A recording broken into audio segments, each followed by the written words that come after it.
Let's welcome on board Hemang Jani, who's also joining in. And Hemang, IT in the spotlight. Infi today, Wipro tomorrow, and the ET Now poll suggests that the weak discretionary demand could weigh on quarterly numbers for Infosys.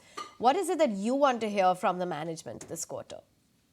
Yeah, good morning. So I think clearly the market is going into the result season with muted expectations, particularly from the names like Infosys and Mindtree and a whole host of companies. I think HCL Tech and TCS were the only two ones where the growth expectations were slightly better. I think the only positive takeaway as I see is that the market is already sensing that there is going to be a significant negative growth of about 1 to 1.8% in terms of quarterly revenue growth. And more importantly, the next year, guidance is pegged anywhere from 3 to 5%, which is mediocre. So I think it would be best to kind of stay away from it till we get more color on the growth and the discretionary spend.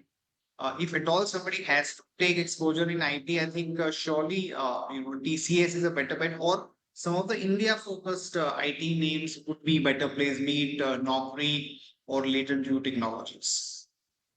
One stock actually which has been in focus and made great amount of wealth over the last 1 year is BSE. Let's pull up the 52-week chart of that one. That stock has become 4 to 5x. Of course, incidentally, we are celebrating BSE Day tomorrow. But Hemang, with respect to the stock, what would you say on BSE? Do you think this kind of performance something can continue? I think given the way the company has seen uptick in its market share, both in the cash segment as well as F&O has been, kind of a major trigger for the stock. And now the F&O market share also stands at almost about 17%. So I think market does not have too many options when it comes to the exchange platform. Of course, MCX is there, but when it comes to equity, BSE is the only option available. Significant increase in the market share and operating leverage kicks in. So I think it's a scarcity play. It's a play on the increase in the increase of retail participation. So though stock has run up, I think as a good theme, it would be good to have this as a long term bet. We think that this kind of companies can still deliver 25-30% kind of a CAGR growth over the next 2 to 3 years. Again, this is like one of those classics from the peak of COVID versus now. It's just been a vertical rise. 283 has become, 283 has become 2835, Kunal? The सीधा 10x है, simple maths. 283, yeah, 10x. Wow. And the whole narrative, Hemang, was NSE is the dominant, BSE is losing market share. BSE has got iconic stature, but NSE is where technology and where market share has moved. The stock has become 10x. Why? Nikunj, as you said earlier, people were not expecting BSE to kind of do anything meaningful because large part of the growth was happening on the F&O side where BSE did not have any meaningful presence.